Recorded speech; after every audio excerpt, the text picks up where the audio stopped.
Hey, this is Chad with SuperSprings International. Today we're at Safety Plus in Tallapoosa, Georgia, and we're going to be installing front and rear Sumos on this Forest River Georgetown Class-A RV.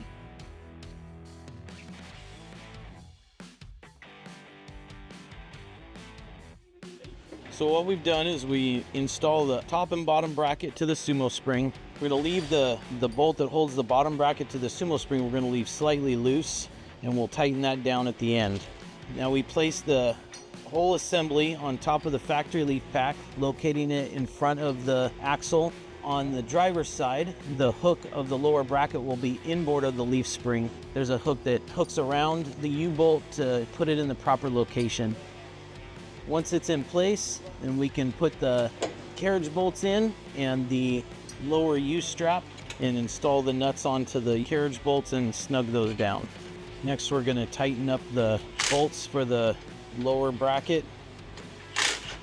Be careful not to over tighten them, which would cause the bracket to bend, but we do want to get them nice and snug so it clamps it to the leaf pack. In the instructions, we've got a diagram showing where the upper bracket needs to be mounted to the frame.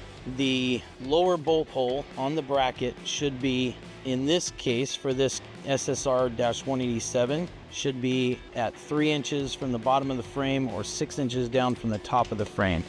Now it's important to follow the instructions for your particular kit because there are different measurements depending on the GVWR of the chassis and the part number of the kit. That is a very important detail to follow the instructions. Once that is in the correct position, we can raise the axle to get the upper bracket in the right position with the lower bolt holes where they need to be per the diagram. And then we're going to drill, using the bracket as a template, we're going to drill the holes through the frame. Once the first hole is drilled, then we're going to install bolt and nut in there and get that snug down. That will help hold it in place as we drill the rest of the holes. Using the bracket as a template to drill the holes is an excellent way to make sure that all the holes are in the correct place and line up properly.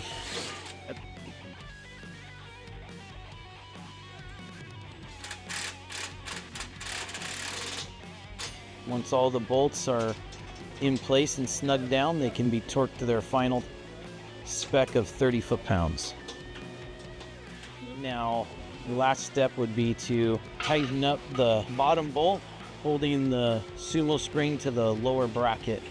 That completes the installation of a SumoSpring Maxim kit on the rear of the Ford F53 chassis.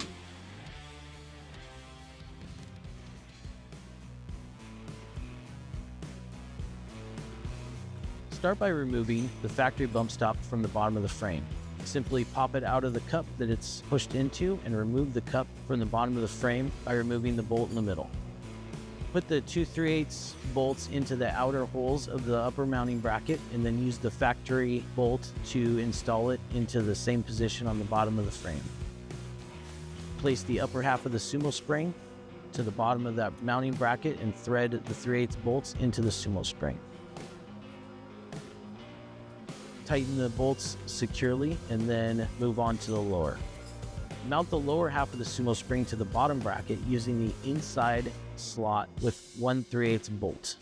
Place the bracket on top of the leaf pack over the U-bolts and then insert the carriage bolts into the lower bracket. Be sure to put the longer carriage bolts in the front position and the shorter ones in the rear.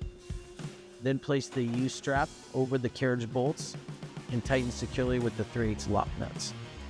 Be careful not to over tighten and bend the bracket. Once the SumoSpring is installed, it may appear that the upper and lower halves are not aligned properly. This is due to the track bar causing the axle to swing to the passenger side when the suspension is at full droop.